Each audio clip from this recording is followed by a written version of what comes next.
F'Diċembru li għadda l-Membru Parlamentari Laburista Miriam Dalli mexxiet negozjati mal-Kummissjoni Ewropea u l-Kunsill tal-Unjoni Ewropea dwar liġi biex il-karozzi ġodda jaħdmu b'teknoloġija nadifa u jintlaħqu l-miri stabbiliti fit-tnaqqis tal-emissjonijiet ta' CO2 sal-2030. F'diskussjoni li saret il-ġimgħa, Dalli spjegat kif l-arja aktar nadifa għaċ-ċittadini li tissarraf fi kwalità ta' saħħa aħjar, prezzijiet orħos għal karozzi li jaħdmu b'teknoloġija nadifa u li jonqsu l-effetti ħżiena tat-tibdil fil-klima huma t-tlet punti importanti li fuqhom hija bbażata din il-liġi.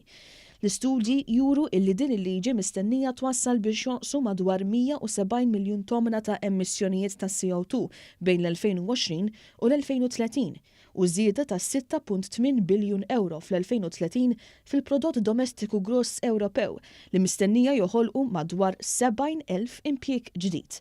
Dalli qalet ukoll li l-konsumatur mistenni jiffranka sa 600 euro fuq kull karozza banqas tniġġis li jixtri fl-2025 u fl-2030 mistenni jiffranka sa massimu ta' 1,500 euro minn fuq kull karozza.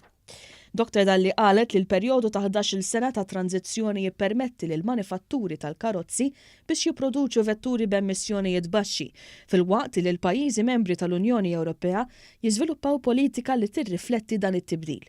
F'diskussjoni li saret il-ġimgħa, Mark Sherry mill-Awtorità tal-Ambjent u r-Riżorsi spjega kif il-proċess ta' tranzizzjoni għandu jsir b'mod kawt biex ma jwassalx għal aktar tniġġis minn mezzi ta' trasport oħra.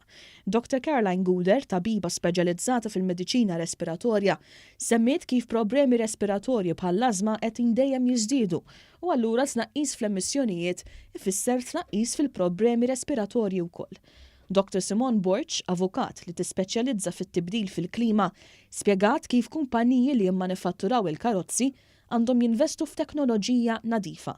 Fin-nuqqas ta' dan għandhom jerfgħu ir-responsabilità skont il-prinċipju Polluter Pays Principle.